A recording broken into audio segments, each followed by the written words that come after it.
Okay, so I believe we're ready to begin. Tonight we are presenting Danish Husain from the Hoshruba Repertory Theatre, currently located in Mumbai. He is an artist, a storyteller, a performer, an actor, a theater director, who has been reviving the art of dastan goi, really storytelling in the Urdu language tradition. He's branded his performance as Qissebaazi.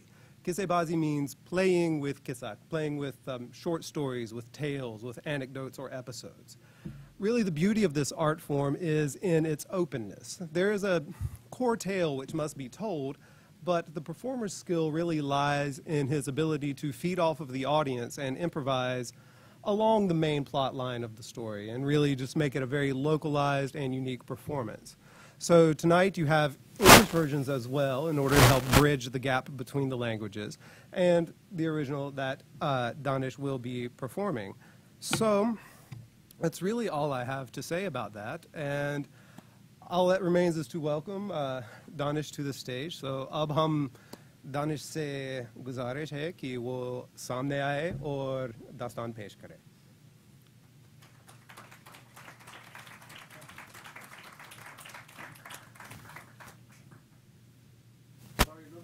The stone got crushed, but that's okay. We live in times where most of us are crushed, so it's completely fine if my costume depicts the times that we live in. Thank you very much for that introduction. Am I audible? Is it on? So I'll just give you a brief introduction in English for most of yours benefit, and then I will launch into this barrage of Urdu. Just think this is ermine Urdu coming in this room, and just survive it, just live through it. So there is this form of storytelling which is called dastan goi. Dastan in Persian is a word which means a long romance epic, and go in Persian means to tell. So dastan goi means the art of reciting dastans, and dastan go is a storyteller. This art form primarily came around one tale, and which was the tale, The Adventures of Amir Hamza. Amir Hamza is a historical figure. He was Prophet Muhammad's uncle, and he was around 600 AD, that's the time period. He died in the second battle of Islam, which is roughly, I think, 623 AD or sometime around that when he died. But his valor and his stories of his bravery and courage, they started expanding, and at some stage they transcended from historicity into fiction and fantasy. And like King Arthur, these legends became the adventures of Amir Hamza, and they started traveling as the conquest of Islam went in every direction. And by medieval times, these stories had expanded from North Africa, Morocco, to South Europe, to Bosnia, to most of Middle East, to South Asia, and these stories had even gone further down to Southeast Asia and China. So the geographical region that we are talking about is a huge region where these tales were shared, recited, performed in various forms. When these stories came to India, they became extremely popular. Indian storytellers started reciting these stories, and the Mughal Emperor Akbar, these stories caught his fancy. So what he did, he commissioned the largest, the biggest Mughal art project, which is called Hamzanama, where these stories were illustrated on canvas 6 feet by 3 feet. And there were 1,200 folios like that, out of which primarily only 100-odd folios survive. And it took 30 years to complete this project.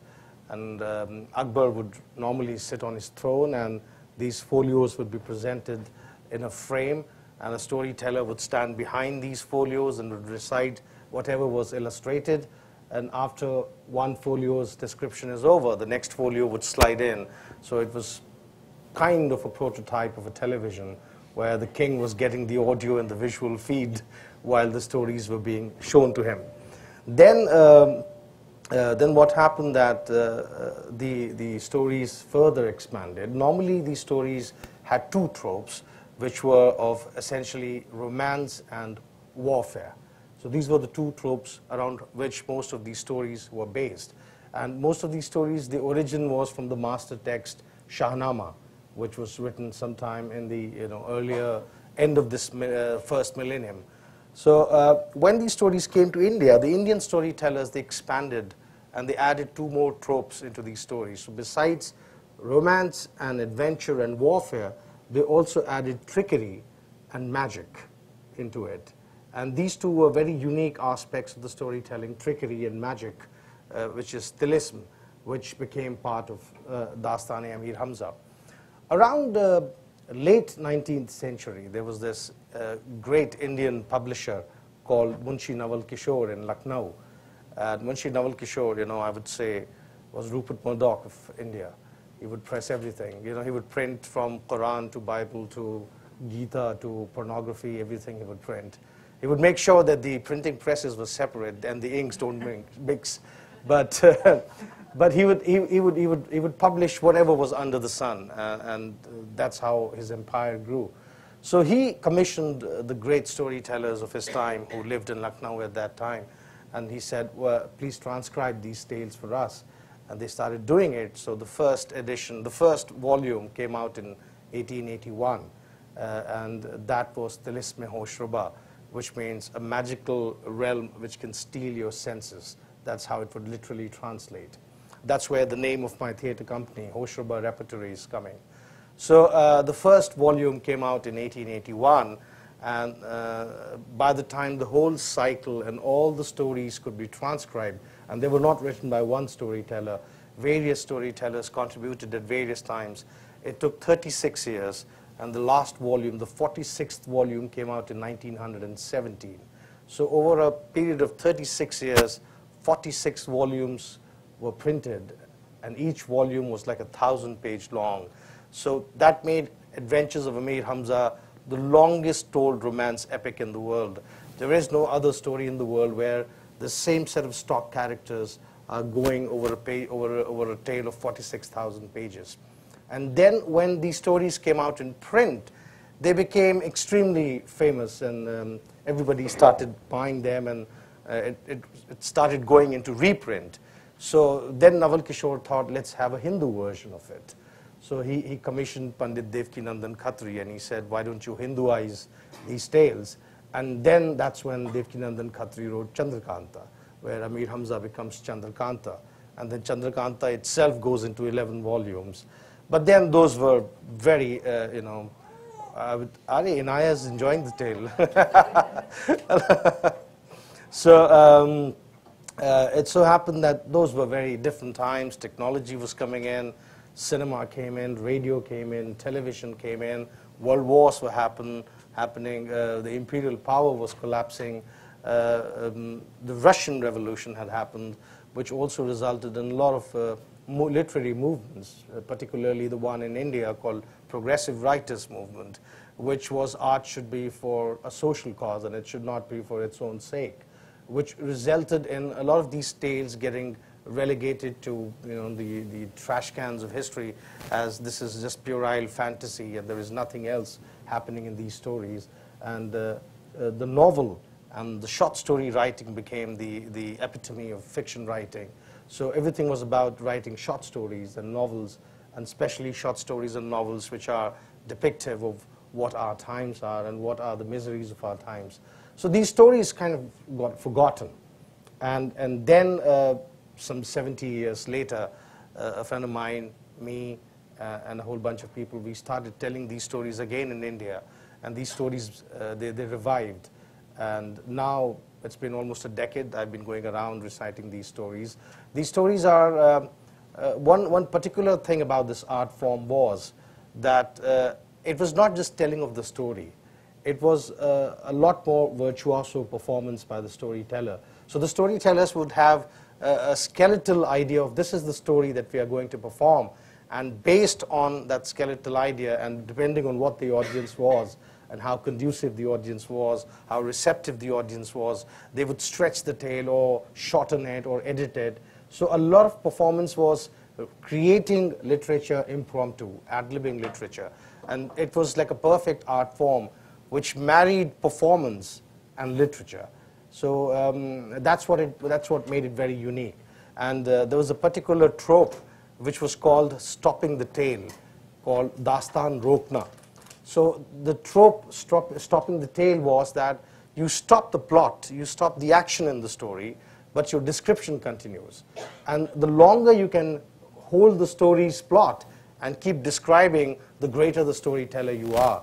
So the standard joke, one of the standard jokes is that in a story, the storyteller was performing in front of this Nawab, and in the story, the prince, after some 30-odd years of adventure, finally manages to reach the princess. So he's just standing outside the prince's harem. That's where the storyteller stops the story. And he starts going into description as to how the prince looks, and his armory, and his weapon, and his sword, and the horse, and the steed on which he traveled, and the palace, and the curtain, and the princess sitting decked up inside. And this went on for a week. And Nawab Sahib said, well, you know, they are meeting for after 30 years. Why don't you let the union happen? So that was one of the great unique forms of these tales, that you could stop the story and the description could continue, and people could still be involved and enraptured and keep listening to the stories. So I doubt how much time you had to read the story that we gave you. Could you read through that printout at all? Nothing. Okay. So, so what I will do is I'll briefly tell you. I mean, do not look so disenchanted. It's fine. It's okay. You know, I'll briefly tell you what the story is. In this story, there is this Amir Hamza, the main warrior, and he's fighting every sorcerer who claims to be God. So right now the battle is going on between Amir Hamza and a false god called Laka. Laka is like some 80 feet tall, has a 60 feet long beard. Each strand of his beard has pearls in it, and he just uses deception everywhere. So Amir Hamza pursues him, defeats him, and then he escapes, and then he would go somewhere else and declare himself as a god there, and then Amir Hamza would reach there, and again the battle would ensue. So right now they are fighting on Mountain of Emerald. While they are fighting, there is this king, Suleiman, who was helping Laka, and Suleiman is falling short of weaponry. So he has written to another king, which is Afrasiab, which is also a king of a magical realm, and said, why don't you provide me some weapons? I'm fighting against Amir Hamza. So Afrasiab agrees to help Suleiman, to help Laka, and in the process he has sent one magician, one sorcerer called Ijlal Jadu. So Ijlal Jadu is like, just imagine one of those plenipotentiary sorcerers who kind of go from one magical realm to the other. So he travels from the magical realm of Hoshruba to the magical realm of Kokab, and he's there, and because he has come in his honor, as the protocol demands, there has been a lavish party thrown. And in that party, you know, dance is happening and wine is flowing, and that's when the king of tricksters, Amar Ayyar, who's Amir Hamza's friend, he kind of pursues Ijlal, and he also lands up at the same party. And when he lands up at the same party, he realizes that Ijlal is kind of flirting with Suleiman's daughter, the princess. So when he sees Ijlal flirting with Suleiman's daughter, he goes in and somehow deceives the princess in believing that he's some kind of a magical spirit. And when the princess she gets knocked out, she becomes unconscious, he puts princess in his pouch, dresses up as the princess, and convinces Ijlal that, you know, I'm in love with you, and if you really want to have fun with me, just get one palace emptied somewhere, and for a night we will be together, and then we can be, our love can be consummated. And Ijlal is extremely delighted to hear this. So he asks Suleiman, could you arrange a palace for me? I have to, work on my magical powers. And Suleiman says, yeah, sure. So they arrange a palace for him. And there at the palace, he sends two of his sorcerers. And Amar Ayyar, dressed as princes, is sleeping in the palace. So they lift the cot, and they get the cot to Ijlal's palace. And that's where, this whole seduction game begins. And eventually, Amar Ayyar tricks and deceives Ijlal Jadu. In one version of the story which you have received, they don't kill him, and they in fact, they just knock him unconscious, and they dress like him and walk out with nobody believing that, nobody suspecting that they are someone else. In my version that I tell, I kill the magician. I find it more interesting. Just kill the bastard, that's it. So this is in crux what the story is. At any point of time, if you feel you are losing touch with the story, or the Urdu is becoming too difficult for you, all you have to do is to just get back to the paper. Even if that is becoming boring for you, just think that this is a mandatory class that you have to sit through. And this is attendance. It would just translate into more grades for you and more GPA for you. That's it. Or worse come to worse, just think you are serving world literature. That's it. Find some noble cause to keep yourself entertained. That's the way we just do the performances, because even in India and Pakistan where I perform, mostly people don't get the language that I'm trying to speak in. So just enjoy the language and keep referring to your notes, and I'll try to be as brief as I can, not prolong your misery, and then we can have a Q&A session where I have a kind of a small presentation on my theater company, and we can have questions. So, आप तैयार हैं? दास्तान का आगाज किया जाए?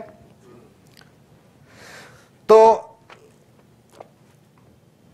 मैं आपके सामने आज 3 तरह की कहानियां पेश करूंगा. सबसे पहले मैं आपके सामने पेश करूंगा दुनिया की सबसे पहली कहानी, means the world's first tell.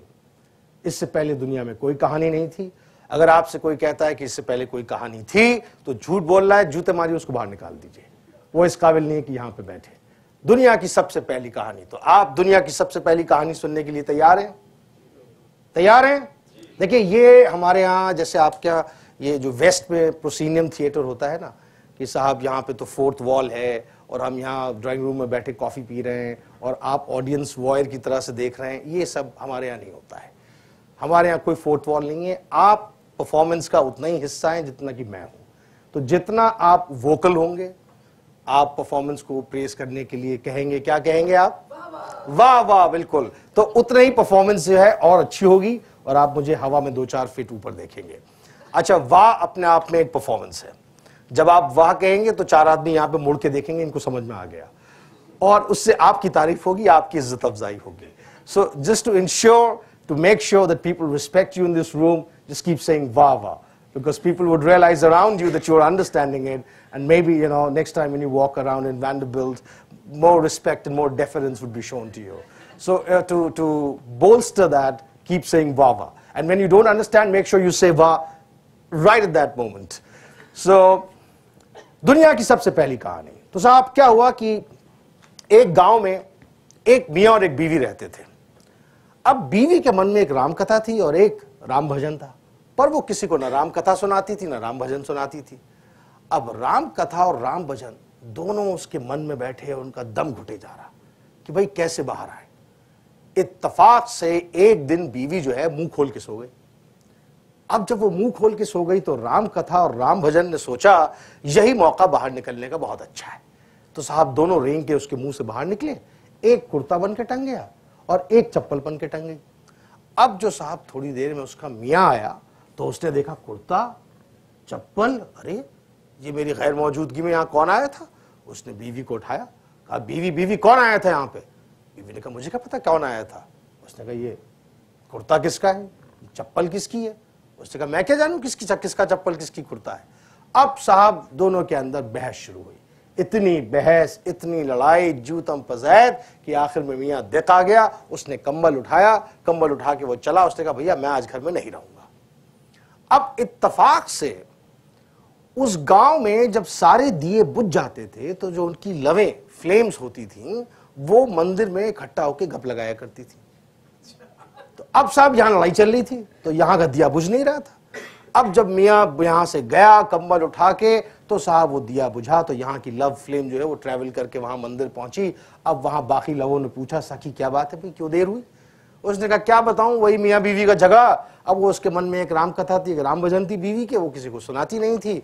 फिर दोनों का दम घुट रहा था, मुंह खोल के सो गई. दोनों बाहर निकले, एक कुर्ता बन के टंग गया, एक जूती बन के बैठ गई. अब थोड़ी देर में उसका मियाँ आया. तुम्हें तो पता ही मियाँ कितने शक्की होते हैं. अब साहब उसने बहस करना शुरू कर दी कि कुर्ता किसका है, जूती किसकी है. इतनी लड़ाई, इतनी जूतम पजैद कि आखिर में मियाँ दिख आ गया, कंबल उठाया, वो वहां से निकला. तब उसने दिया बुझाया, तब मुझे फुर्सत मिली, मैं यहाँ पहुंची. اب اتفاق سے میاں کمبل لے کے وہیں سو رہا تھا. اس نے جیسے ہی کہانی سنا اس نے کہا ارے یہ تو میرے گھر کی کہانی ہے, خام خام میں اپنی بیوی کے اوپر شک کر رہا تھا. اب وہ کمبل اٹھائے دوڑا دوڑا بھاگا پہنچا گھر پہنچ کے اس نے بیوی کو اٹھایا اور کہا بیوی ارے وہ کون سی رام کتھا تھی, کون سا رام بھجن تھا جو تمہارے من میں تھا, تم نے آج تک سنا ہے نہیں؟ بیوی نے منہ کھول کے کہا کون سا رام کتھا, کیسا رام بھجن؟ اسی لیے آپ سے کہا جاتا ہے اگر آپ کے من میں کوئی رام کتھا یا رام بھجن ہے تو اسے فوراً سنائیے, ورنہ آپ منہ کھول کے سو جائیں گے اور آپ اسے بھول جائیں گے. تو یہ تھی دنیا کی سب سے پہلی کہانی. یہ اس پرنٹ آؤٹ میں نہیں ہے جو آپ نے دیکھا ہے. یہ پرانے زمانے کے جو ہمارے جیسے قصے باز ہوتے تھے وہ ایک آدھ چیز چھپا کے رکھتے تھے, سرپرائز آڈینس کو دیں. تو آپ سوچ رہے ہیں کہ کاغذ میں ملے گا, تو وہ کاغذ میں نہیں ملے گا آپ کو. تو اب میں آپ کو سناتا ہوں دنیا کی سب سے لمبی کہانی. سننے کو تیار ہیں آپ؟ یہ تو آپ سمجھ گئے ہوں گے یہ دنیا کی سب سے لمبی کہانی کیوں ہے, کیونکہ 46,000 پیجز کے اوپر ہے. بھائی ایلیٹ اگر پانی کی ایک بوتل فراہم ہو جائے تو بہت اچھا ہوگا, کیونکہ بہت بولنا ہے. ہاں شکریہ, تھینک یو. تو اب میں آپ کو سناتا ہوں دنیا کی سب سے لمبی کہانی. صاحب یہ کہانی ہے داستان امیر حمزہ, جس میں امیر با توقیر صاحب قراء محمد صاحب کے چچا ان جادوگروں سے مارکا لیتے ہیں جو اپنے آپ کو خدا کہتے ہیں. اب اس وقت جہاں جنگ چل رہی ہے وہ کوہ عقیق یعنی ماؤنٹن آف ایمرلڈ ہے. وہاں پہ لقا سے جنگ چل رہی ہے. لقا نے بادشاہ سلیمان سے مدد مانگی ہے. بادشاہ سلیمان نے افراسیاب کو خط لکھا ہے. افراسیاب نے ایک بہت بڑے جادوگر اجلال جادو کو سلیمان کے پاس بھیجا ہے. ٹھیک ہے, صحیح چل رہے ہیں آپ, ساتھ چل رہے ہیں اب تک؟ اب صاحب داستان شروع کرنے سے پہلے ساقی نامہ پیش کیا جاتا ہے, یعنی شراب پلانے والی کی مدح میں اس کی تعریف میں کچھ اشعار پڑھے جاتے ہیں. تو میں آپ کو پہلے ساقی نامہ سناتا ہوں کہ وہ ایک جام سے ساقیے تندخو کہتے ہیں جو ذرا ڈیفیکلٹ آدمی ہوتا ہے, جو جلدی پلیز نہیں کر سکتے. آپ جیسے آپ کے استاد لوگ ہیں, آپ اسائنمنٹ پہ اسائنمنٹ لکھے جا رہے ہیں لیکن ان کو کوئی خوشی آپ سے نہیں ہوتی ہے. تو وہ ایک جام سے ساقیے تندخو مدد کر ذرا بادخاروں کی, تو کہاں تک پیے خون دل بادخار, میں ارغوانی کی دکھلا بہار. وہ جادو بھری آنکھ دکھلا ذرا کہ ہے مار کا ساحروں سے چڑھا. کسی کا فسوں مجھ پہ کیا چل سکے, کسی کا فسوں کہتے ہیں جادو کو, کسی کا فسوں مجھ پہ کیا چل سکے کہ میں تیری آنکھیں ہوں دیکھے ہوئے. پلا مجھ کو وہ جام افسوں گری, پلا مجھ کو وہ جام افسوں گری, میرے دم سے شیشے میں اترے پری. تو صاحب جب عیار بے نظیر والا تدبیر ہنر پرور خواجہ امر افراسیاب کے بنوائے ہوئے طلسم ہوشربا میں داخل ہوئے تو صورت جادوگروں کی بنا کر چار طرف پھرنا شروع کیا. حال اب افراسیاب کے طلسم کا سنیے کہ اس کی بنوائی ہوئی عملداری میں 60,000 ملک جادوگر اور جادوگرنیوں کے آباد ہیں کہ بادشاہ ان سب ملکوں کے افراسیاب کے مطیع اور منقاد ہیں, اور اس کے بنوائے ہوئے طلسم میں 3 حصے اور مقام ہیں. پہلا حصہ پردہ ظلمات یعنی اندھیرے کا پردہ, کہ جس کے پیچھے افراسیاب کے بزرگ ہر وقت جادوگروں کے خدا سامری اور جمشید کی عبادت کرتے ہیں اور ان سے نئے نئے تحفے انعام میں پاتے ہیں. دوسرا درجہ اس طلسم ہوشربا کا ہے طلسم باطن یعنی نظروں سے چھپا ہوا طلسم, جہاں افراسیاب اور اس کے بڑے بڑے افسر وزراء وغیرہ حکومت کیا کرتے ہیں. تیسرا حصہ طلسم ہوشربا کا ہے طلسم ظاہر یعنی نظروں کے سامنے کا طلسم, جہاں رعایا برایا تاجر آپ اور ہم جیسے معمولی لوگ وینڈربلٹ جیسی یونیورسٹیز چلتی ہیں. باطن اور ظاہر طلسم کے درمیان افراسیاب نے سحر یعنی جادو سے ایک دریا کھینچا کہ نام اس دریا کا دریائے خون رواں ہے, اور نام اس طلسم کا طلسم ہوشربا ہے, اور اس ندی کے اوپر ایک دھوئیں کا پل بنا ہوا ہے اور اس میں 2 شیر منہ کھولے کھڑے ہیں اور ایک دھوئیں کی 3 درجے کی عمارت اس پل کے اوپر بنی ہوئی ہے۔ پہلے درجے میں اس دھوئیں کی عمارت کے پریاں اور شہزادیاں منہ سے شہنائیاں اور قنائیاں لگائے ہمہ وقت انہیں خوش آہنگی سے بجایا کرتی ہیں۔ دوسرے درجے میں اس دھوئیں کی عمارت کے پریاں جھولی میں موتی لیے دم بدم ان موتیوں کو اچھالتی ہیں کہ موتی دریا میں گرتے ہیں کہ دریا کی مچھلیاں ان موتیوں کو منہ میں لیے تیرتی پھرتی ہیں۔ تیسرے درجے میں اس دھوئیں کی عمارت کے قوم کے بڑے بڑے قداور جوان حبشی 2 صفے باندھے آپس میں با شمشیر برہنہ لڑتے ہیں کہ خون ان کا دریا میں گرتا ہے کہ وہی خون ہے جس کے سبب سے نام اس دریا کا دریائے خون رواں ہے اور نام اس پل کا پل پری زادہ ہے۔ اور افراسیاب اپنے اس بنوائے ہوئے طلسم میں ہوا کے تخت پر سوار ہو کر انکریڈیبل انڈیا ڈاکیومنٹریز بناتا پھرتا ہے۔ تو حاضرین، جب عیار بے نظیر والا تدبیر افراسیاب کے اس بنوائے ہوئے طلسم ہوشربا میں داخل ہوئے تو ان کو پتہ چلا کہ افراسیاب نے ایک بہت بڑے جادوگر اجلال جادو کو بادشاہ سلیمان کے پاس بھیجا ہے۔ اس کی فراق میں پیچھا کرتے ہوئے امر عیار سلیمان کے طلسم کوکب میں داخل ہوئے۔ اب جو امر شہر کے اندر داخل ہوا تو کیا دیکھا؟ کٹورا کھنک رہا ہے، گرم بازاری ہر طرف ہے، دکانیں کرسی کیے ہوئے دونوں طرف، بیچ میں پتھر کی پختہ سڑک، ملسری کے سایہ دار درخت سڑک کے دونوں کنارے لگے ہوئے۔ ارے صاحب، کٹوروں کی جھنکار، سقوں کی بول چال، ہر سمت دھوم دھام، خلقت کا اجتہام، عمارتیں گج اور پختہ تعمیر، کمرے نفیس و خوشقت و دل پذیر، ہر طرح کے لوگ خوشحال و دلشاد لین دین کرتے پھرتے ہوئے۔ غرض کے امر جب دارالعمارت شاہی کے قریب پہنچا تو کیا دیکھا کہ وہاں سے اہل عملہ جو ریٹینیو بادشاہ کا ہے اسی باغ کی طرف جا رہا ہے جہاں پہ اجلال کی دعوت کا سامان ہوا ہے۔ اب اس نے اپنی شکل جادوگر کی بنائی، اس عملے کے اندر داخل ہوا اور باغ کے اندر جب داخل ہوا تو دیکھا آہا عجب طرح کا سامان اور تجمل شہانہ موجود ہے کہ باغ سر سبز و شاداب، آبیاری رحمت نقل بند حقیقی سے سیراب، اجی طائران خوش الحان زمزمہ سرا، ارے باغ لب نہر سر و چراغاں، رشک دیے خاطر عاشق دل نما۔ اب صاحب فرش مکلف بچھا ہے، اجلال مسند پہ بیٹھا ہے، سامنے ناچ ہو رہا ہے، سلیمان خاطرداری میں مصروف ہے، عجب طرح کا سما ہے، جام شراب چل رہا ہے کہ خوشے طاق پر تھا خوشے پروین کا گما، تھا مکان نور محل باغ تھا گھر نور فشاں، ٹھاٹ سے شیش محل نور کا کاشانہ تھا، یا پری رویوں کے جھرمٹ سے پری خانہ تھا، سنتے مردنگ تو کروبی بھی ہو جاتے دنگ، دلربا تبلوں کے پرتوں کا عجب روپ اور رنگ، اور تالوں سے ملائک پہ ہوا عرصہ تنگ، دل کھچا راک کی تاثیر سے پانی تھا سنگ، خیال وہ گائے جو خیال میں آئے نہ کبھو، دادرے گر سنتے تو گرتے بیجو۔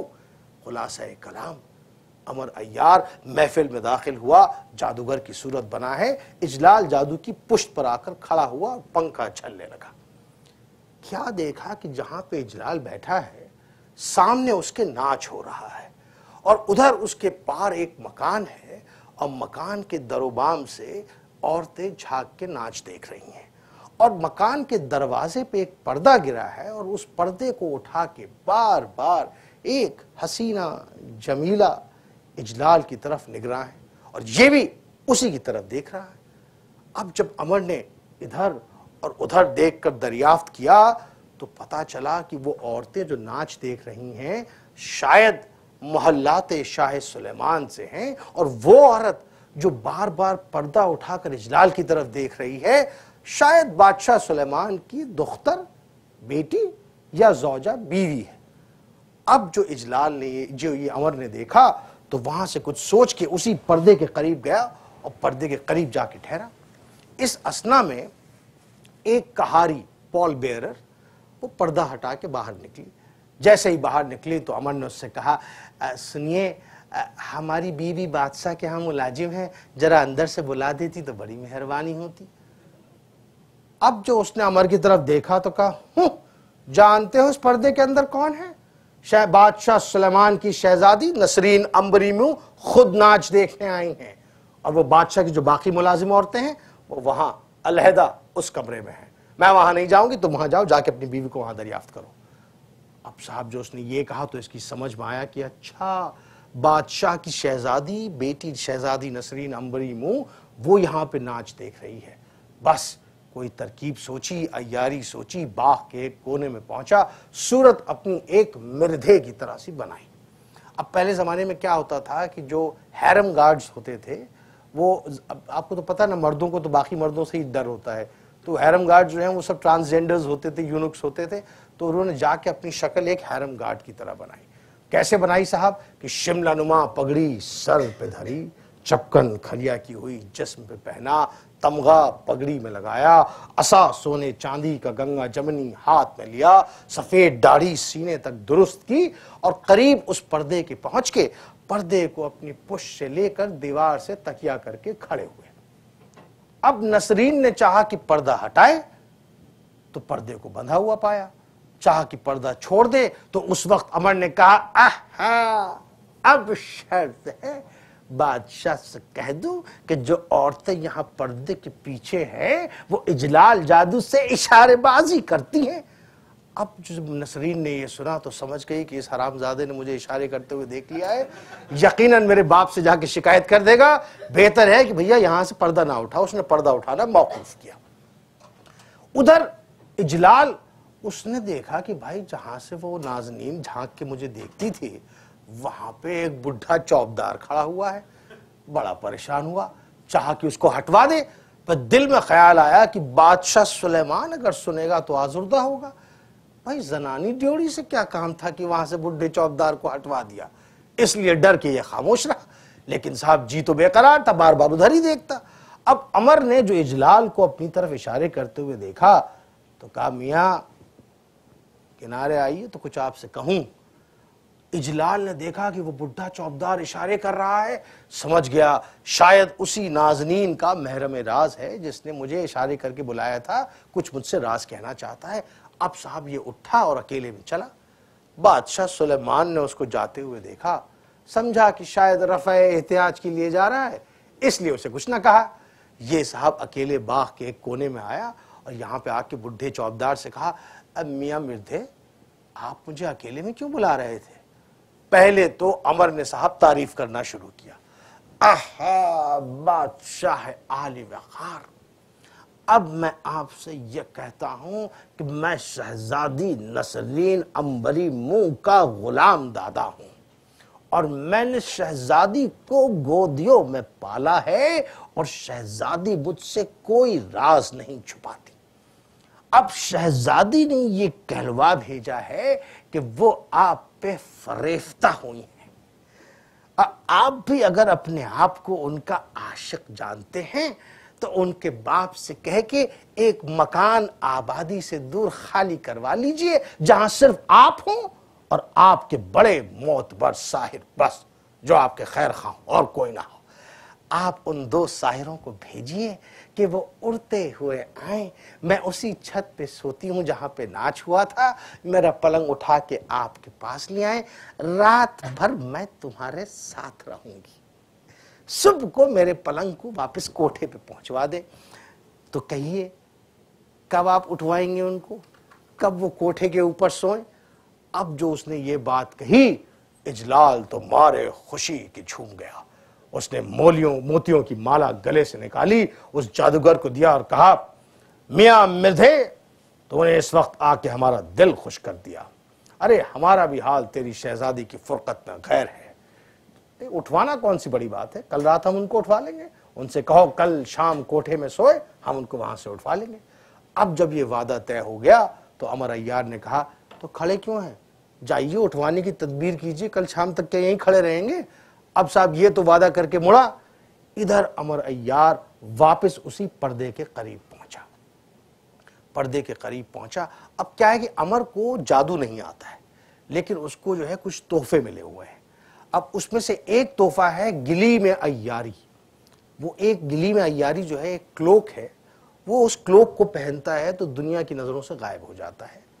وہ سب کو دیکھ سکتا ہے, اسے کوئی نہیں دیکھ سکتا. ہاں وہ ایک گلیم عیاری. اسی طرح اس کو ایک اور تحفہ ملا ہوا ہے زنبیل. زنبیل چھوٹی سی ایک پاؤچ ہے, گٹری ہے جو وہ یہاں باندھ کے رکھتا ہے, لیکن اگر اس پاؤچ کی وہ 72 گھنڈیاں کھول دے تو صاحب اس میں چھوٹی سے چھوٹی سوئی سے لے کے بڑے سے بڑا محل سما سکتا ہے. 7 شہر اس پاؤچ کے اندر آباد ہیں. وہ آپ جب ٹکٹ خرید کے آئیں گے کسی بار تو میں تب آپ کو بتاؤں گا اس کے بارے میں. پھر اس کو ایک اور ہے, اس کے پاس ایک تحفہ ہے جال الیاسی. تو وہ جال ہے, وہ یوں مارتا ہے اور صاحب جو بھی چیز ہوتی ہے وہ چھوٹی ہو کے اس جال میں آ جاتی ہے اور اس کو وہ اپنی پاؤچ اپنی زنبیل کے اندر رکھ لیتا ہے. تو اگر آپ کو یہ جال, یہ زنبیل, یہ کلوک ایسا لگ رہا ہے کہ آپ نے کہیں اور دیکھا ہے, اس کے بارے میں سنا ہے, تو آپ سمجھ جائیے اس کی حقیقت کیا ہے. یہ اصلی ہمارے پاس سے آ رہا ہے نا. یہ ہم سے چرا ورا کے ان لوگوں نے بعد میں کہانیاں لکھ دی. آپ سمجھ رہے ہیں یہ ہیری پوٹر ہے اور یہ ٹوکین ہے. یہ ہیری پوٹر ٹوکین نہیں ہے, یہ اصلی چیز ہماری ہے. اب صاحب کیا ہوا کہ اس نے کیا کیا کہ گلیم جو ہے وہ کلوک نکالی اور کمرے کے اندر گیا. کمرے کے اندر گیا تو کیا دیکھا کہ شہزادی وہاں بیٹھی ناچ دیکھ رہی ہے. بس اس نے اپنے گلیم سے سر اور دونوں ہاتھ اور دونوں پیر نکالے اور وہاں سامنے پہنچا. اب صاحب پورا جسم تو دکھائی نہیں دیتا, خالی سر, 2 ہاتھ, 2 پیر دکھائی دیتے ہیں. اس حالت میں وہ سامنے شہزادی کے پہنچا اور بولا میں بے دھڑ کا شہید ہوں اور تم سب کو کھا جاؤں گا. اب جو صاحب شہزادی نے دیکھا, ارے ایک کٹا ہوا سر, 2 کٹے ہوئے ہاتھ اور 2 کٹے ہوئے پیر ہوا میں تیرتے چلے آ رہے ہیں. بس کی بس چیخ مار کے سب وہیں بے ہوش ہو گئی. جیسے ہی بے ہوش ہوئی, عمر نے اندر باہر ہر طرف سے کمرہ بند کیا اور صاحب اپنی زنبیل سے سامان نکال کے رنگ و روغن و عیاری سے اپنے آپ کو درست کرنے لگا. جب یقین اس کا کامل ہو گیا کہ اس کی شکل اور شہزادی کی شکل میں کوئی فرق نہیں ہے, تو اس نے فوراً شہزادی کے کپڑے زیور لتے اتارے, خود پہنے, شہزادی کو اپنی زنبیل کے اندر رکھ لیا. اب جب وہ صاحب شہزادی بن گیا تو فتیلہ دفع بے ہوشی لے کر, ایک اینٹیڈوٹ نشے کی, اس کو لے کر باقی خواصوں کو اٹھانے لگا. اب جب خواصیں ہوش میں آئیں, کیا دیکھا کہ ملکہ عالم وہاں پہ فتیلہ دفع بے ہوشی لے کے سب کو اٹھا رہی ہیں. کہا ہائے ہائے ملکہ عالم, ہم آپ کو یہاں ٹکنے نہیں دیں گے, ارے کبھی وہ بلا آ جائے گی اور ہمیں کھا جائے گی, آپ یہاں سے چلیے. عمر عیار جو ملکہ بنا ہوا, اس نے کہا تم سب سے مضبوط تو میں ہی نکلی, دیوانیوں تم سب بے ہوش ہو گئیں اور میں سب کو یہاں فتیلہ سنگاتی پھر رہی ہوں, واری جاؤں, ہم آپ کو یہاں ٹکنے نہیں دیں گے, آپ ہمارے ساتھ چلیے. اب ساری کنیزوں نے یہ سمجھا کہ یہ جو سامنے ہمارے بیٹھا ہوا ہے یہ اصلی ملکہ ہے. عمر کو ملکہ کے دھوکے میں ایوان شاہی کا دروازہ کھول کے اندر لے گئے. اب جب عمر اندر آیا تو اس نے دیکھا آہا جا بجا, ارے مکان اور کمرے اور دروازے تعمیر ہیں, شہنشین وہاں پہ رکھے ہوئے ہیں, رنگ برنگے پردے ہر جگہ آویزاں ہیں, صاحب دیوار پہ خشکت چلمنگیریاں ہیں. اب صاحب وہ اندر جو پہنچا تو پہنچ کے اس نے کہا کہ بھائی ہم بہت تھک گئے ہیں, پلنگ ہمارا آراستہ کیجئے. یہ جیسے ہی حکم دیا کنیزیں پلنگ آراستہ کرنے لگ گئیں. عمر کی سمجھ میں آ گیا کہ تم جس ملکہ کی صورت بنے ہو یہ اسی کی خوابگاہ ہے. بس وہ جا کے پلنگ کے اوپر آرام پذیر ہوا. یہاں تک آپ کہانی سمجھ گئے؟ ہاں, جو نہیں سمجھے میں ان کو, جو سو رہے ہیں یا جو کہیں اور چلے گئے ہیں, میں ان کو بتا دیتا ہوں کیا ہوا ہے. کہ what Amar has done, that he has entered the magical realm and he has realized that Ijlal is flirting with the princess. So he took the princess, he kind of abducted the princess and he dressed himself as a princess and he has now entered the princess chamber and he's gone off to sleep. اتنا ہوا ہے. Cut to Ijlal Jadoo. تو اس نے وعدہ لے لیا اور وعدہ لے کے اجلال جادو جو ہے واپس محفل میں سلیمان کے پاس گیا اور سلیمان کے پاس جا کے اس نے کہا کہ میں حمزہ کو شکست دینے کے لیے ایک مخصوص اپنا جادو جگانا چاہتا ہوں، اس لیے لازم ہے کہ آپ ایک مکان شہر سے دور خالی کروا کے میرے لیے انتظام کروا دیجیے۔ اب جو اس نے کہا تو سلیمان نے کہا بھائی بہت خوب، حمزہ کو شکست دینا اس سے اچھا کیا ہو سکتا ہے، فوراً حکم دیا کہ بھائی ایک مکان جو ہے وہ خالی کروایا جائے، وہاں پہ سارا انتظام کیا جائے۔ صاحب مکان خالی ہوا، وہاں پہ سارا انتظام ہونے لگ گیا۔ اب یہ بھی تھک گیا تھا صاحب، یہ بھی جا کے اپنے حجرے میں سویا، ادھر اجلال اپنے حجرے میں سویا کہ کل رات ملکہ کو اٹھوانا ہے، ادھر امر عیار ملکہ بنا ہوا ملکے کے حجرے میں سو رہا ہے۔ اگلے دن جب صبح ہوئی تو امر عیار ملکہ کے محل میں ملکہ کی ہی کنیزوں سے ملکہ کے ہی کپڑے اور زیور لتے منگوا کر دن بھر ملکہ کی صورت بن کر آرائش و زیبائش کرتا رہا۔ اب صاحب جب 4 پہر گزر گئے تو اس نے اپنے کنیزوں کو حکم دیا کہ آج ہم بالائے بام چھت پہ جا کے آرام کریں گے، سنا ہے کہ چاندنی کی بہت دھوم ہے، ٹویٹر پہ بہت سپر مون کی بات ہو رہی ہے، تو ہم وہاں پہ جا کے سپر مون کی کیفیت دیکھیں گے۔ اب صاحب حکم دیتے ہی بمجرد حکم کنیزیں جو ہیں وہ انتظام میں لگ گئیں، ہر طرح کے پھول اور پھولوں کے گلدستے آراستہ کر کے رکھے گئے، کیوڑوں کے، عطر کے، شیشوں کے، قرابوں کے منہ کھول کے رکھ دیے گئے، کوئی ایسا سامان عیش و عشرت کا نہیں تھا جو وہاں پہ مہیا کر کے نہیں رکھا گیا۔ جب سارا انتظام کوٹھے پہ چھت پہ ہو گیا تو کنیزوں نے کہا واری آپ کے خواب کا درست ہے، آئیے تشریف لے چلیے۔ اب صاحب امر عیار ملکہ بنا ہوا خرامہ خرامہ چھت پہ جا کے بیٹھا، اجی صاحب وہ اس انداز سے وہاں بیٹھا کہ وہ زکوٰۃ حسن شب دیتا تھا بیٹھا بام پر، وہ زکوٰۃ حسن شب دیتا تھا بیٹھا بام پر، ماہ بھی سائل کھڑا تھا چرخ نیلی فام پر۔ اجی وہ ملکہ کے حسن کی بہار، وہ چاندنی کی کیفیت، وہ ہاتھ پیر محاور سے رنگے ہوئے، وہ مانگ موتیوں سے بھری ہوئی، عجب عالم دکھاتی، جادے کہکشاں کو راستہ بتاتی۔ تو وہ جو موتی، those pearls which were there، وہ آپ ڈسکرپشن پڑھیں گے وہاں پہ لکھا ہوا ہے کہ وہ جو موتی اس کے بال میں تھے وہ اس طرح چمک رہے تھے کہ ملکی وے کو راستہ دکھا رہے تھے، جادے کہکشاں کو راستہ بتاتی۔ اجی دن بھر کنیزیں مصروف لہو و لعیب رہیں۔ جب زیادہ رات گزر گئی تو ملکہ نے کہا بھئی اب ہم تھک گئے ہیں، اور انہوں نے دوپٹہ اوڑھ کر سونے کے بہانے جاگنا شروع کیا۔ اب ادھر تو امر عیار ملکہ بنا ہوا سو رہا ہے، کٹ ٹو اجلال جادو۔ اجلال جادو نے فوراً اپنے 2 رفیق انتظام اور منسلم کو بلایا اور ان سے کہا بھئی سنو، ایک میرے دل میں راز ہے، اگر تم میرا کام کر دو اور اس راز کو پنہا رکھو تو میں تمہیں مال دنیا سے غنی کر دوں گا، کل اپنے لشکر کا سپہ سالار بنا دوں گا۔ انہوں نے کہا حضور آپ حکم دیجئے، ہم ابھی بجا کے لاتے ہیں، اور جہاں تک بات یہ راز کی ہے تو ہماری زبان سے ہمارے کان تک نہیں سنیں گے۔ انہوں نے کہا مرحبا مرحبا، ہمیں تم سے یہی امید تھی۔ تو سنو، وہ راز یہ ہے کہ بادشاہ سلیمان کی شہزادی ملکہ نسرین امبری مون she kind of likes me میں بھی اس کا عاشق ہوں، لیکن اس وقت اس نے مجھ سے وعدہ کیا ہے کہ وہ اسی چھت پہ سوتی ہوگی جہاں پہ ناچ ہوا ہے، میں اپنے 2 ملازموں کو بھیجوں کہ وہ اڑتے ہوئے جائیں اور اس کا پلنگ وہاں سے اٹھا کے یہاں پہ لے آئیں۔ اور انہوں نے کہا حضور بس اتنی سی بات تھی، آپ بیکار ہم سے شرطیں لگاتے تھے۔ اجی یہ پلک جھپکتے اڑتے ہوئے وہاں پہنچے۔ اب جب یہ اڑتے ہوئے قریب پہنچے، دیکھا کہ ملکہ جوانی کی نیند میں غرق ہے، سراپا غرق دریائے جواہر ہے، ایک پائنچا رانوں سے نیچے گر گیا ہے، دوسرا پائنچا اوپر رانوں تک چڑھ گیا ہے، کرتی سوتے میں اوپر چڑھ گئی ہے، شکم لوہے سیمے کی طرح چمک رہی ہے، اجی جوڑا بالوں کا کھل گیا ہے، اور ایک زلف چلیپا کمر سے جا کے لپٹ گئی ہے، ہاتھ کسی جا ہے، پاؤں کسی جا ہے، جوانی کی نیند میں کچھ خبر نہیں کہ کیا کھلا ہے۔ اب صاحب یہ اڑتے ہوئے وہاں پہنچے۔ اب وہاں اڑتے ہوئے پہنچے تو جو انہوں نے سحر کیا، باقی عورتیں جو آس پاس سوتی تھیں وہ سب بے ہوش ہو گئیں۔ انہوں نے ملکہ کا پلنگ اٹھایا عمر سمجھ گیا کہ اب اجلال جادو نے بلایا، فوراً خدا کی طرف اوپر آنکھ کیے، کہا بھیا عزت بچا لیو، اب یہ پلنگ اٹھاتے ہوئے چلے۔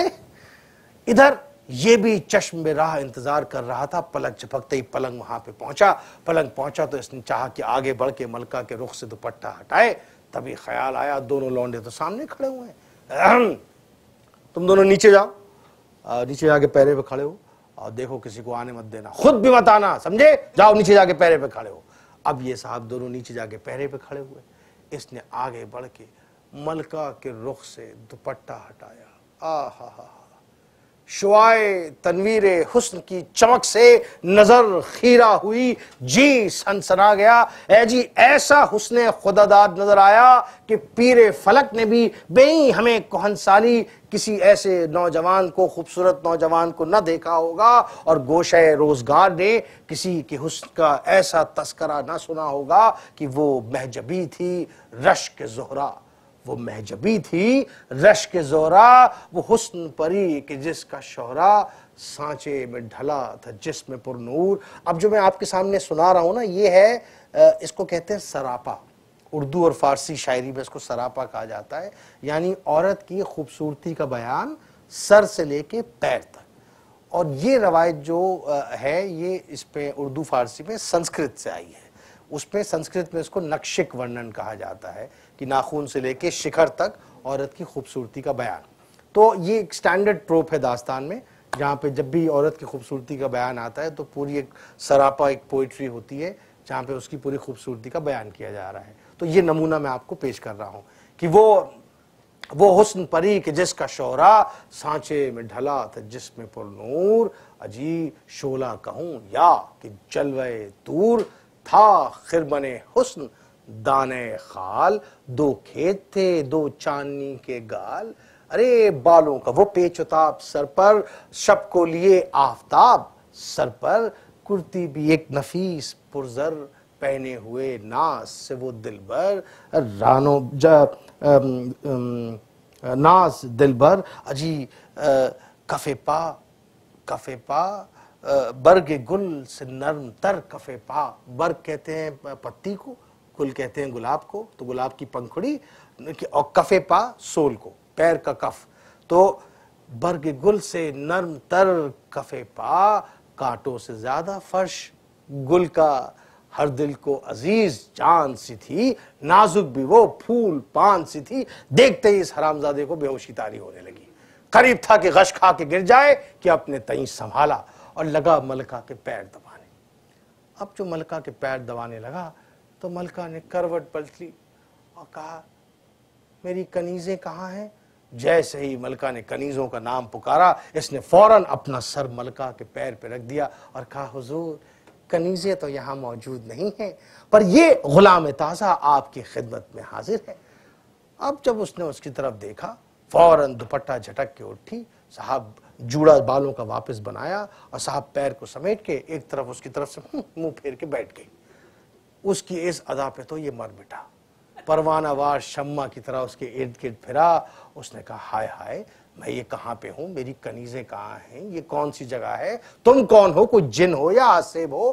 اس وقت اس نے اجلال نے اپنے سینے پہ ہاتھ رکھا اور کہا اے جان جہاں اور اے آرام دل مشتاقاں، جیسا کہ آپ کے دادا جان نے فرمایا تھا ویسا یہ غلام حسب الارشاد عمل حضور میں لایا ہے۔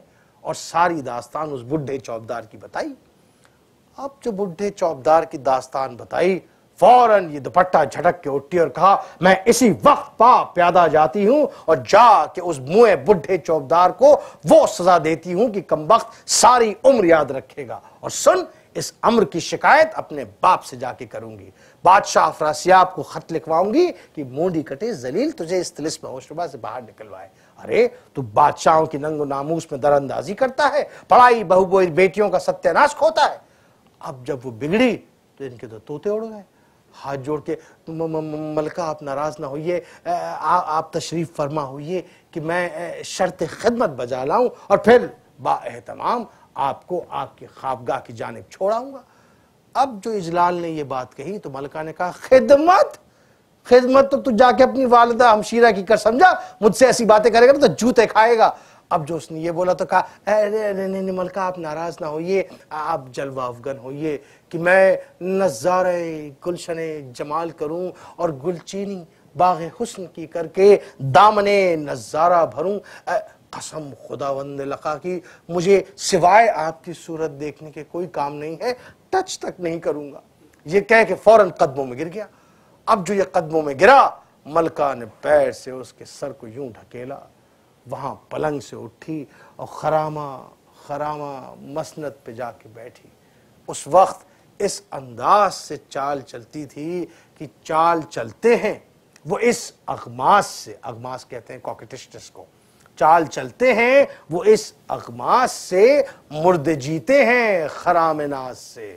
اب وہ جا کے وہاں بیٹھی، یہ سامنے مؤدب ہو کے بیٹھا۔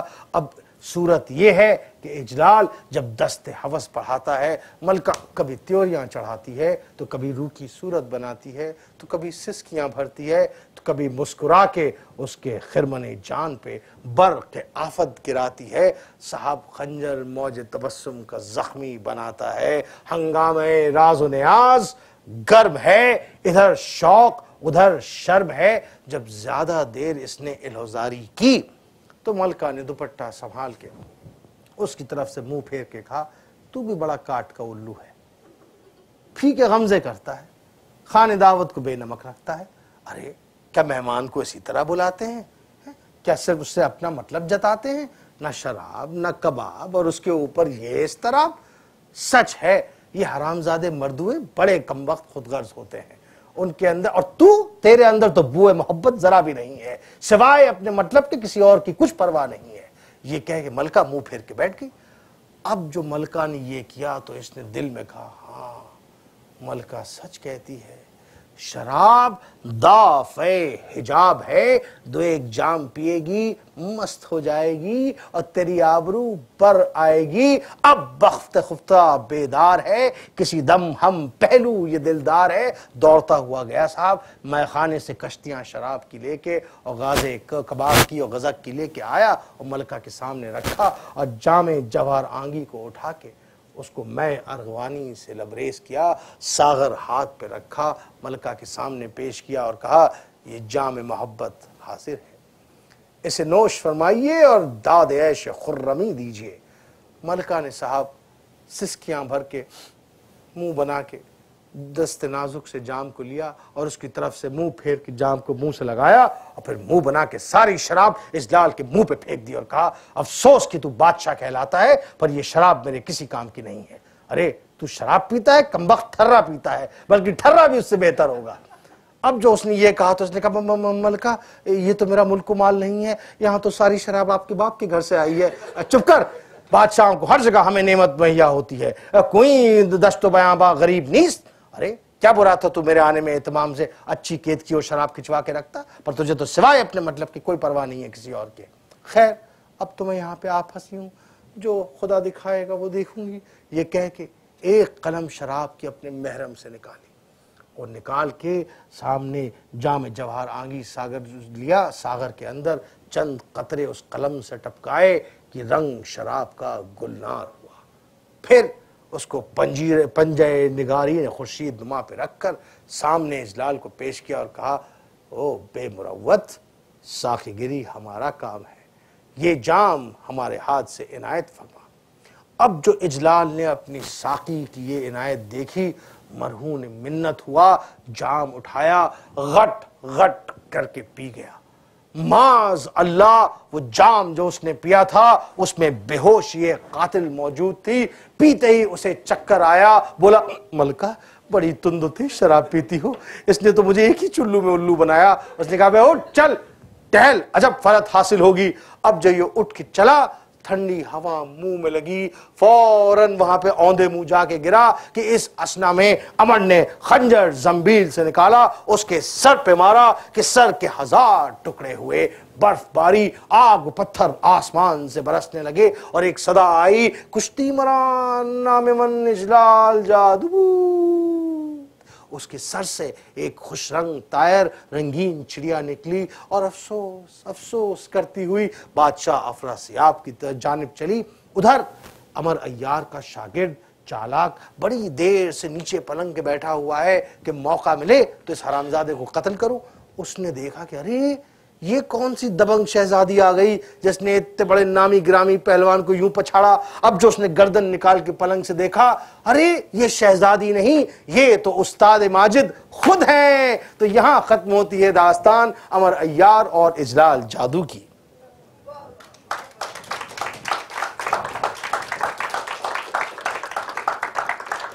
तो अब मैं इस सेशन को ख़त्म करने जा रहा हूं। ख़त्म करने से पहले मैं आपको दुनिया की सबसे आखिरी दास्तान सुनाता हूं। आप दुनिया की सबसे आखिरी दास्तान सुनने को तैयार हैं? तो दुनिया की सबसे आखिरी दास्तान, ये सबसे आखिरी कहानी है, इसके बाद कोई कहानी नहीं है। अगर कोई आपसे कहता है कि इसके बाद कहानी बनी, झूठ बोल रहा है, जूते मारी बाहर निकाल दीजिए उसको। दुनिया की सबसे आखिरी दास्तान।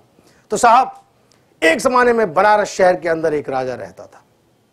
राजा को राम कथा सुनने का बहुत शौक था। भाई राम कथा तो उतनी ही जितनी रामायण में, तो वो जितना भी सुनना चाहे कहानी खत्म हो जाए, कहानी खत्म हो जाए, कहानी सुनाने वाले को जूते मार के बाहर निकाल दिया जाए। अब साहब आपको तो पता ही है वजीर कैसे होते हैं। तो वजीर ने उससे कहा राजा से कि महाराज ऐसा कीजिए, आप ऐलान कर दीजिए कि जो सबसे लंबी राम कथा सुनाएगा उसे 1 लाख सोने की अशरफी इनाम में दी जाएगी। ऐलान हो गया साहब। अब जब ऐलान हो गया तो यहां से वहां से, इधर से उधर से, ऊपर से नीचे से, दाएं से बाएं से, हर तरफ से राम कथावाचक निकल के पहुंचने लग गए। अब जब राम कथावाचक निकलने लगे और वहां पहुंच के कहानी सुनाने लगे, तो भैया कहानी तो उतनी जितनी रामायण में। अब चाहे लेट के सुनाए, चाहे टंग के सुनाए, चाहे गा के सुनाए, चाहे सो के सुनाए, जैसे भी सुनाए, कहानी खत्म हो जाए और जूते मार के इनको बाहर निकाल दिया जाए। अब उसी बनारस में एक ठग रहता था। ठग ने अपने जमूरे से कहा, चेले से कहा कि जमूरे, यही मौका पैसा कमाने का बहुत अच्छा है, चलो। ये दोनों महाराज के दरबार में पहुंचे। दरबार में पहुंचते ही उसने ऐलान किया कि महाराज, ऐसी राम कथा लेके आया हूं कि आप खत्म हो जाएंगे, दरबार खत्म हो जाएगा, नगर खत्म हो जाएगा, राज्य खत्म हो जाएगा, देश खत्म हो जाएगा, संसार खत्म हो जाएगा, ब्रह्मांड खत्म हो जाएगा, राम कथा खत्म नहीं होगी। अब भाई इन्होंने, राजा ने कहा यार ये कौन सी राम कथा लेके आ गया, यहाँ बड़े बड़े राम कथा वाचक यहाँ से वहां से, इधर से उधर से आए और सब सुना सुना के मर गए और राम कथा खत्म हो गई, और ये कह रहा है कि साहब सब कुछ खत्म हो जाएगा, राम कथा ना खत्म होगी। कहले भाई सुनाओ। तो कहले महाराज एक शर्त है, कहानी से पहले जो मैं कह रहा हूं उसे ध्यान से सुनिएगा, बीच कहानी में रोक टोक नहीं चलेगी। क्या भाई ठीक है, चलो हो गया। अब साहब इसने सुनाना शुरू किया। महाराज एक समय की बात है, अयोध्या नगरी में एक पीपल का पेड़ था जिसपे किसी भी समय एक कितनी चिड़ियाएं आ रही होती थी और कितनी चिड़ियाएं जा रही होती थी, और उसके किनारे एक तालाब का पेड़ था और उसके नीचे 20 पीपे जिसमें गेहूं रखे हुए थे कि एक चिड़िया उठती हुई आई, पीपे किनारे बैठी, एक दाना चुगा, तालाब में डुबकी लगाई, फुर करके उड़ गई। महाराज दूसरी चिड़िया आई, पीपे किनारे बैठी, एक दाना चुगा, तालाब में डुबकी लगाई, फुर करके उड़ गई। महाराज तीसरी चिड़िया आई, क्या कहूं कैसी चिड़िया आई, नायाब चिड़िया आई, पीपे किनारे बैठी, एक दाना चुगा, तालाब में डुबकी लगाई, फुर करके उड़ गई। महाराज चौथी चिड़िया आई, महारानी के कक्ष से आई, बहुत ही सुंदर उनकी पसंदीदा चिड़िया आई, पीपे किनारे बैठी, एक दाना चुगा, तालाब में डुबकी लगाई, फुर करके उड़ गई। महाराज पांचवी चिड़िया आई, पड़ोसी मुल्क से आई, दुश्मन है तो क्या हो, चिड़िया तो चिड़िया है, पीपे किनारे बैठी, एक दाना चुगा, तालाब में डुबकी लगाई, फुर करके उड़ गई। अब साहब चिड़िया आ रही है, चिड़िया जा रही है। जब 10-15 हजार चिड़िया उड़ गई तो मंत्री का दिमाग चला। कहले महाराज ये तो कह रहा था राम कथा सुना रहा है, इसमें तो खाली चिड़िया फुर कर रही है, इससे पूछे राम कथा कहाँ है इसके अंदर। तो बादशाह ने कहा भाई होल्ड करो भाई, होल्ड करो, तुम तो कह रहे थे भाई राम कथा सुना रहे हो, ये क्या मजाक चल रहा है, इसमें तो खाली चिड़िया आ रही है, चिड़िया जा रही है। कि महाराज आपने ध्यान नहीं दिया, मैंने कहानी के शुरू में आपसे कहा था एक समय की बात है, अयोध्या नगरी में एक पीपल का पेड़ है। और महाराज अयोध्या नगरी में तो श्री राम ही बसते हैं ना। 15,336 की चिड़िया आई, पीपे किनारे बैठी, तालाब में डुबकी लगाई, फुर करके उड़ गई। अब सब फिर चिड़िया उड़ने लग गई। अब जब सब 70-80 हजार चिड़िया उड़ गई तो 8-10 दिन के बाद उसका दिमाग फिर चला मंत्री का। कहना महाराज इससे पूछिए चिड़िया कितनी है। कहना हाँ भाई चिड़िया कितनी ये पता लग जाएगा तो कम से कम पता चले कहानी खत्म कहाँ हो रही है। क्या हाँ भाई होल्ड करो भाई, ये बताओ चिड़िया कितनी है। क्या महाराज आपने ध्यान नहीं दिया, मैंने कहानी के शुरू में आपसे कहा था एक समय की बात है, अयोध्या नगरी में एक पीपल का पेड़ है जिसपे किसी भी समय कितनी चिड़ियाएं आ रही हैं और कितनी चिड़ियाएं जा रही हैं। और महाराज कितनी चिड़ियाएं आ रही हैं और कितनी चिड़ियाएं जा रही हैं ये तो श्री राम ही बता सकते हैं ना। तो महाराज 3,336वीं चिड़िया आई, पीपे किनारे बैठी, दाना चुगा उड़ गई। अब साहब 5-10 लाख चिड़िया और उड़ी। जब 5-10 लाख चिड़िया और उड़ गई और 15-20 दिन और गुजर गया तो फिर मंत्री का दिमाग फिर चला। कहले महाराज इससे पूछिए पीपे कितने रखे हुए हैं. क्या भाई, हाँ होल्ड करो, ये बताओ भाई गेहूं के कितने पीपे रखे नीचे वहां पे. क्या महाराज आपने ध्यान नहीं दिया, मैंने कहानी के शुरू में आपसे कहा था. एक समय की बात है, अयोध्या नगरी में एक पीपल का पेड़ है जिस पर किसी भी समय कितनी चिड़ियाएं आ रही हैं और कितनी चिड़ियाएं जा रही हैं, और उसके किनारे एक तालाब है और उसके नीचे 20 पीपे रखे हैं, और अभी तो महाराज पहला पीपा 1/4 खाली हुआ है. महाराज ने कहा भैया ऐसा है, इसको फौरन 1 लाख सोने की अशरफी इनाम में दे दो. हरि अनंत, हरि कथा अनंत. Thank you very much for this.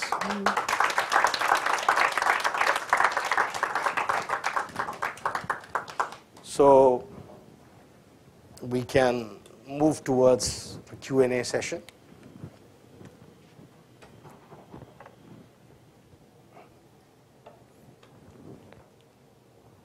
Right.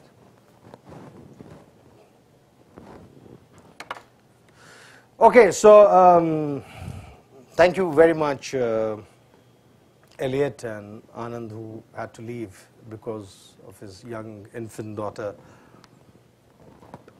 for getting me over here. Thank you, Tariq, for the wonderful lunch in the afternoon, and all of you for bearing with me and willing to be imposed with this. But that's only fair because, you know, America is a land of immigrants, and immigrants are being imposed on you, and why not immigrants' languages? So Urdu is being imposed on you, that's completely fine. You are with the time. It's an act of rebellion if you are sitting in Urdu storytelling. So kudos to you for that. This is a small presentation about my theater company. But before that, I mean, there's not really much to show. But if you have some questions or if you would like to ask me something, please feel free to, before I kind of give you a brief tour and we can wind up and head for dinner. Yes, Tariq. So I was wondering, you were using references to very contemporary things, whether it's Harry Potter or Twitter, Right. to the story. Right. So is that just something that you do to kind of connect with the audience, or do you have kind of particular markers of contemporary life that you want to connect the story to? Both holds good, because as a live performer, you know, I have to constantly gauge my audience, and I have to make sure that I sustain their interest. And my challenge is that, you know, the thing about storytelling is that storytelling does not function in isolation. It functions in the milieu in which it's being performed. So what really makes a session of storytelling great, that the audiences are actually familiar with the story. That's why, like the tradition of Ram Leela, it continues in India even till date. So when people go, so supposedly you miss the first 6 days of Ram Leela, but when you land on the 7th day and you see Lakshman unconscious on stage, you don't go around asking your fellow watcher what has happened. You know exactly where you're entering in the story, and you know exactly what the point of the story is, and you connect from that point. My challenge is that these stories are forgotten, and this whole pantheon of stories are lost now. People don't know about it. Not only the stories are lost, the language is also lost. It's been systematically eradicated from India. So people, neither they know the story, nor they are well versed with Urdu language. And also in Urdu language, the story that I'm performing is very high-end Urdu. So it's almost like some British actor come here and starts performing Shakespeare in the way Shakespeare wrote, or somebody starts performing, let's say, Milton in the way Milton wrote, Old English, and most people would not get it, even if you would think you are English speakers. But if you know that is performed to you, you would possibly, it would escape you. So that's why I have to constantly keep doing things, keep bringing these markers up. So some of these markers are my own take on what is happening around. So I just kind of slip it inside the story and make it slightly contemporary. And some of it is also to kind of bring the audience's interest back. So they are drifting away, and that's how it works, you know. Part of it, like those who understand the language, it triggers something in their head, and they start drifting away with their own story, which is forming in their own head. And part of the time, people disconnect because it is too alien to them or to their interest. So I have to bring these things in just to kind of peg them into the story and move the story forward. So do you find, sorry, just a follow-up, you find yourself also doing that with Hindi within the story? Like, are you actually reducing the amount of Urdu that would not be recognizable to Hindi speakers? At times I do that. Like I did that a lot today. Yeah, that's So like I was, when I came in with the idea of performing the story the way it is written. But when I sensed the level of comfort the audience has with Urdu, I started watering it down and I started simplifying it while I was performing. So yes, that depends a lot on what the audience is. And it's the same thing again. I mean, I cannot pretend I'm doing high art and be completely oblivious to my audiences. So it is a very interactive kind of art form. And I have to be conscious of what my audiences are going through and make it as interesting as I can. Yes, please. Yeah, art forms like Qawwali have survived in modern India. Yes. Like, that seems a kind of discrepancy, like art forms that were from the Delhi Sultanate era to the Mughal era. Dastangoi seems to have declined, but Qawwali has become almost commercialized in Bollywood. It's kind of odd. That's because Qawwali is also music. And music has a certain transcendental aspect to it. So, you know, even if I don't understand the language, the music kind of speaks to people universally. And that's why a music concert has always a larger following. You know, even if Bruce Springsteen or U2 or Beyonce were to perform, they would not come in a First Amendment center. They would go to a stadium possibly, with possibly 100,000 people witnessing them. Because music has that quality. It can transcend, it can speak to larger number of people at the same time. But to have a lecture or to a performance of this kind to a larger audience, it would be lost completely. And also, this art form is very closely related to the language. It's also about language. And the language is not there anymore. The language is kind of lost. So in a way, we are writing back into the culture with these stories and performing them when people don't really have this language or the facility with this language anymore. So we're still in infancy period. You know, it's just been 10 years since we've been performing.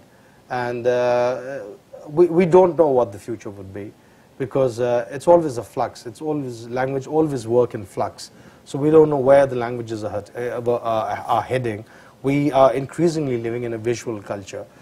We are increasingly becoming removed from text. And more than that, I mean, this is the conversation I was having with Tariq, that the content is kind of reducing and coming into your palm. Everything is on your cell phone, and you're watching movies on cell phone. The city, you see the architecture, you see the billboards, it's all visual. You start browsing net, most of the net is very visual. You're not really reading a lot of text, you're actually watching a lot of net. So in this increasingly visual culture, how do you bring in text, and how do you bring in the orality of text in? And that's really is the challenge. But the point is this, that it's very primal to us, language. And because it's very primal to us, we still are suckers for good speech. We still fall for eloquence. We still fall for poetry. We still fall for people who are speaking very well in whatever language they are speaking. So it's not going to go out of fashion. If you are able to bring your content in a manner where it becomes an eloquent speech, it becomes an interesting oral tale, something people would always be attracted to it. We like listening to good things.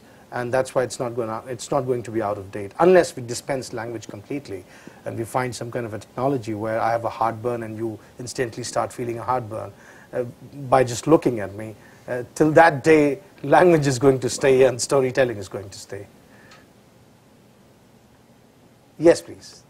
Do you have shagids who are following your Yes, road? yes, there are. I mean, this is a good point to take you in.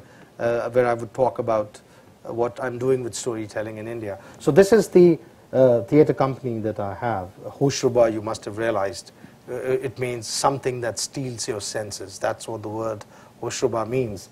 Tilism means a magical world. And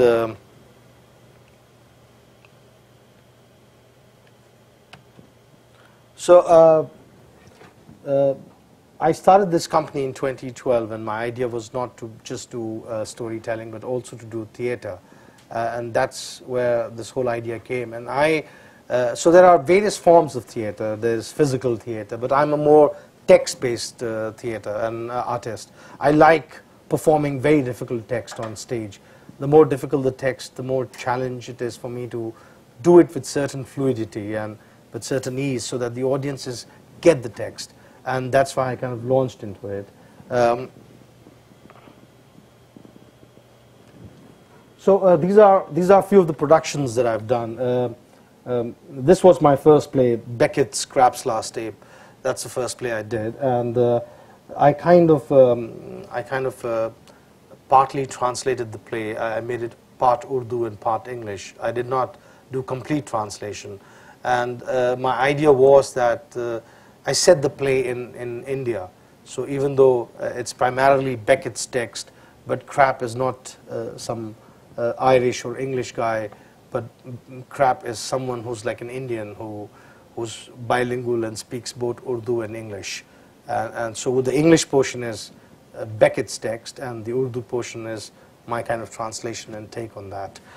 Then I did this play, Ira Lewis's, who's an American playwright who died last year. His play, Chinese Coffee, which is again a very verbose and a very text-based play, just two actors. But I found the story very fascinating. One is a struggling writer, other is a struggling photographer, and the writer has written a novel, and he has given it to his photographer friend to read and give his feedback. And as the play proceeds, you realize that the novel is about the two of them only, and the photographer friend is very peeved that this novel would become famous and the writer would make millions of money out of that, and he would not get anything, even though it's his life story. So it's a fantastic play, which Al Pacino opened on Broadway in early 90s. And then he liked the play so much that he bought the rights and he made a film, which got made in 2000.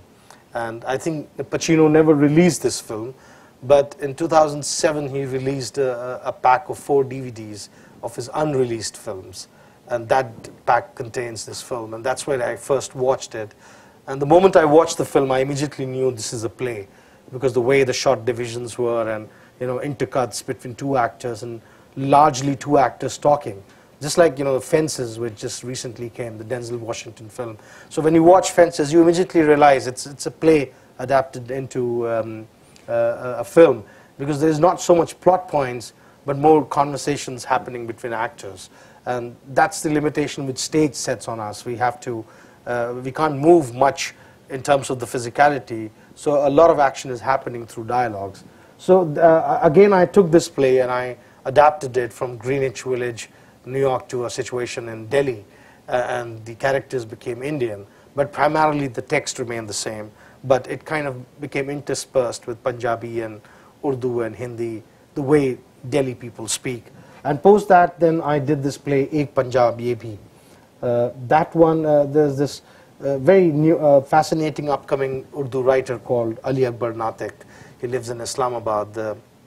He's in his mid-40s now, and he's being hailed as possibly the Manto of New Age, and he writes with twist in the end. So I took 4 of his stories and I made into a collage of stories, performances on stage, and I called that play Ek Punjab Ye Bhi. And then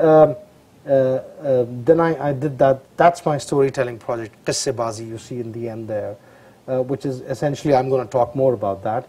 Then there is this another poetry performance project of mine, which is called Fication, where essentially me and there is another gentleman called Denzel Smith. He's an actor in India. I don't know how much familiar you are with Bollywood or if you watch films, but recently a film got released called The Viceroy's House, which was about the politics going inside Mountbatten's house. And Denzel, my friend, was acting as Jinnah in that movie. So Denzel and I perform poetry, where I essentially perform Urdu and Hindi poems, especially poems by the great Urdu and Hindi poets. And Denzel performs Indian English poets. And we have Adil, a guitarist, who jams with us while we are performing. So it's kind of a 75-minute mixed poetry performance. And then recently I did this play called Guards at the Taj, which is by an Indian-American playwright called Rajiv Joseph. And again, a fascinating play about these 2 lowliest of gods standing outside Taj Mahal, and the next day is the inauguration of Taj Mahal, and Shah Jahan is supposed to come, and these 2 gods are kind of talking between themselves, let's take a peep at Taj Mahal, it's 4 in the morning, who's going to see us?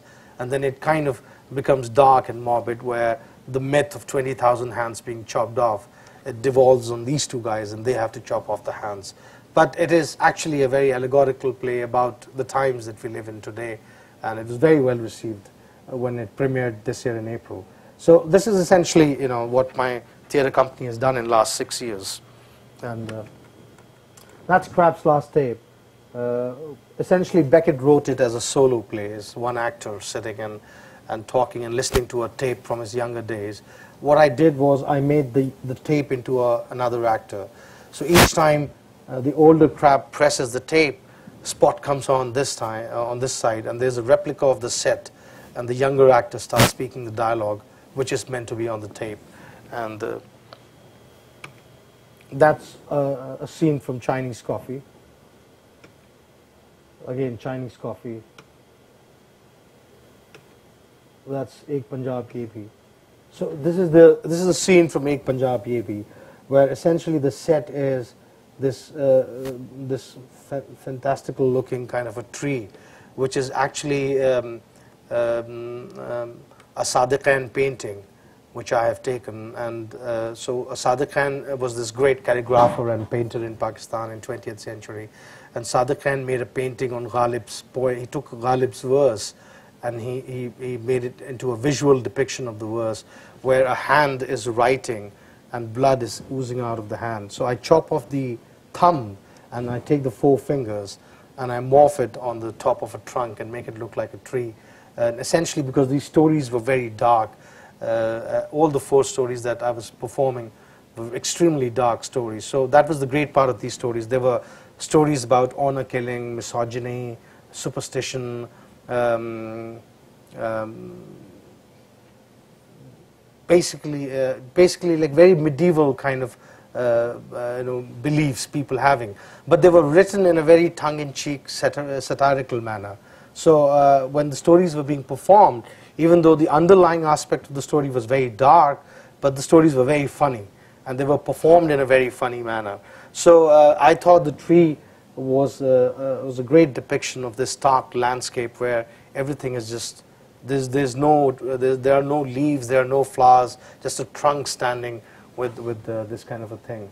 And this premiered a couple of years back. That's Poetryfication. That's a scene from people performing poetry.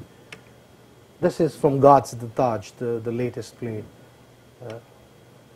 where this is the scene where they've chopped the hands and they're.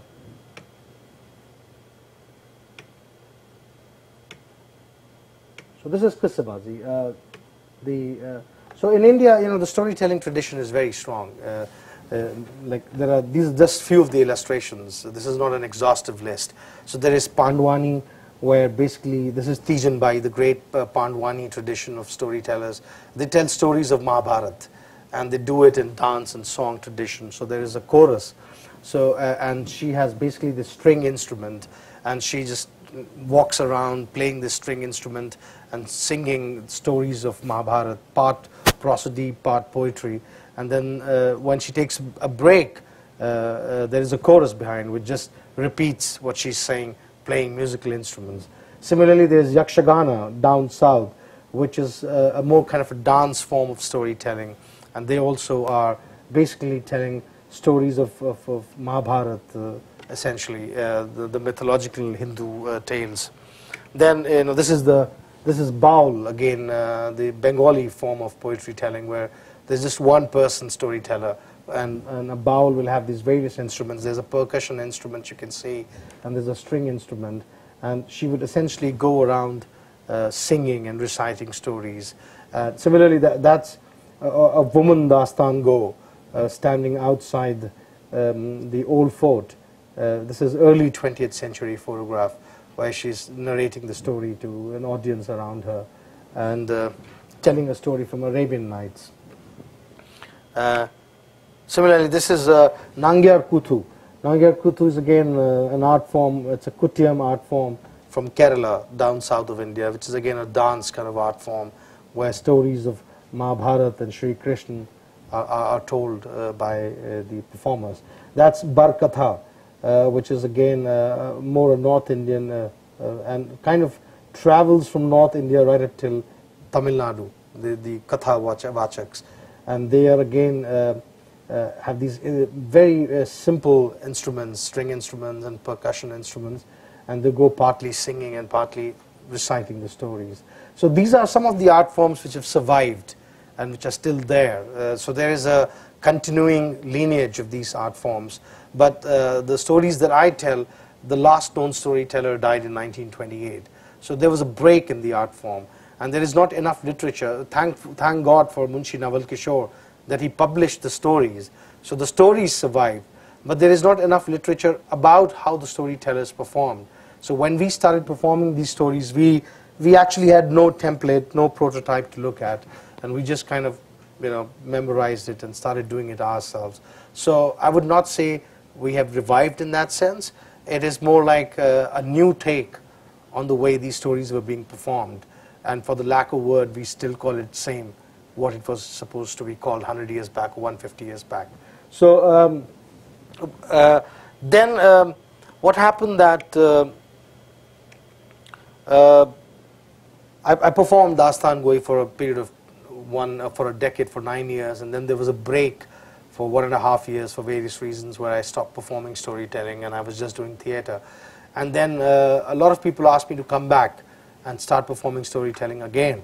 So when I came back, I rebranded it and I called it Qissebaazi.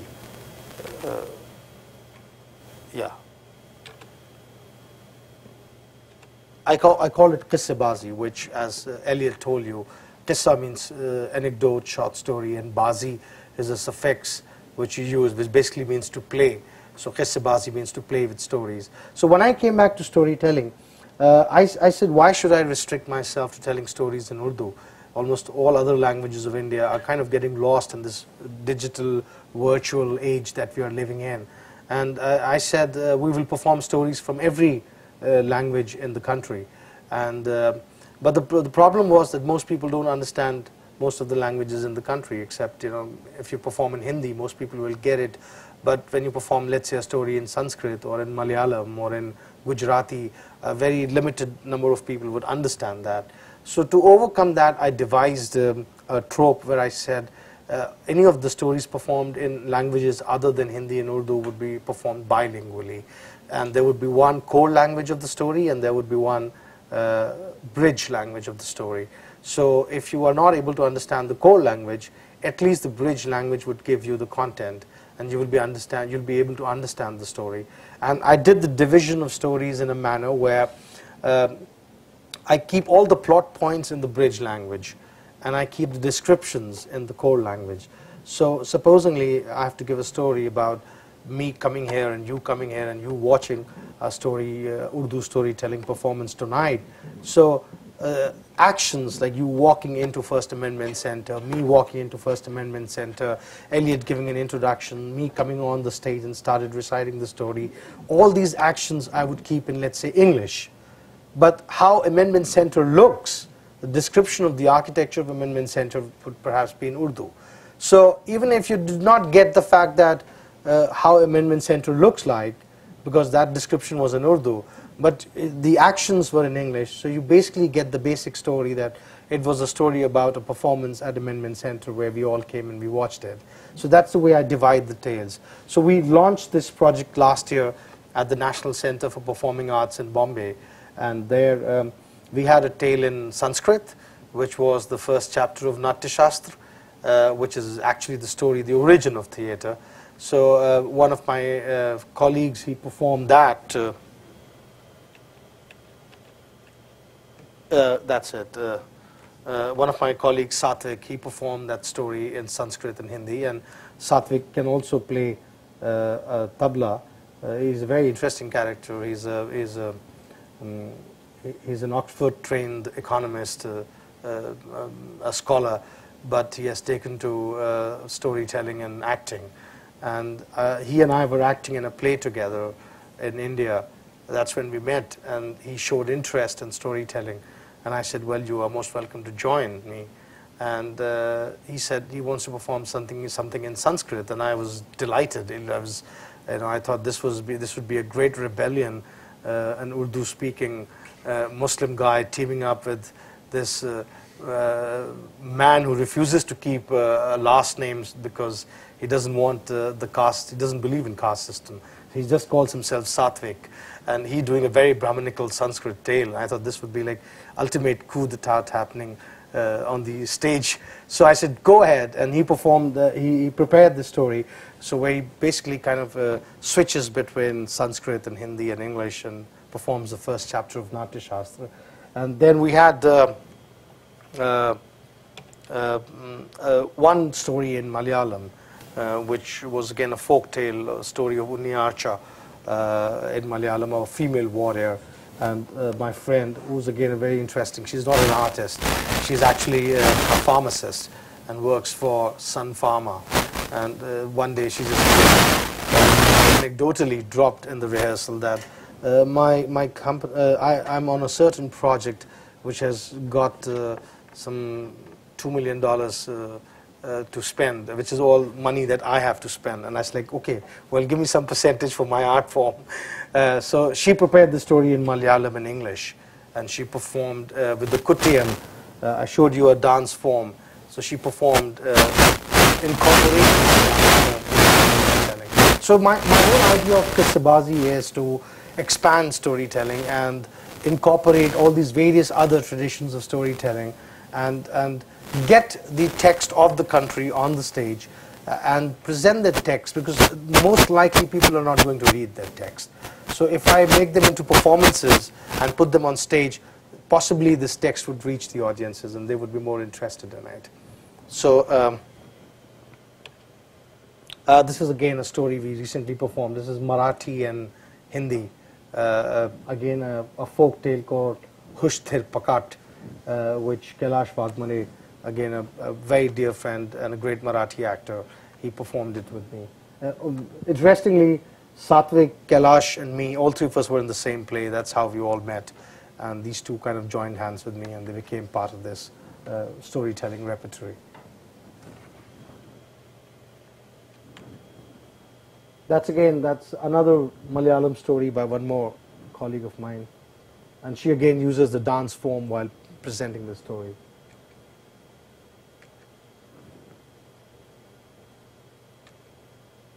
All right, this is it. So, thank you very much. After such a stunning performance, I'm scared to share a stage with you, but I want to thank you all again for coming, and also thank you, those of you who were able to watch this online, and hope to see you again in the future. So, thank you very much. Thank you very much. Good night.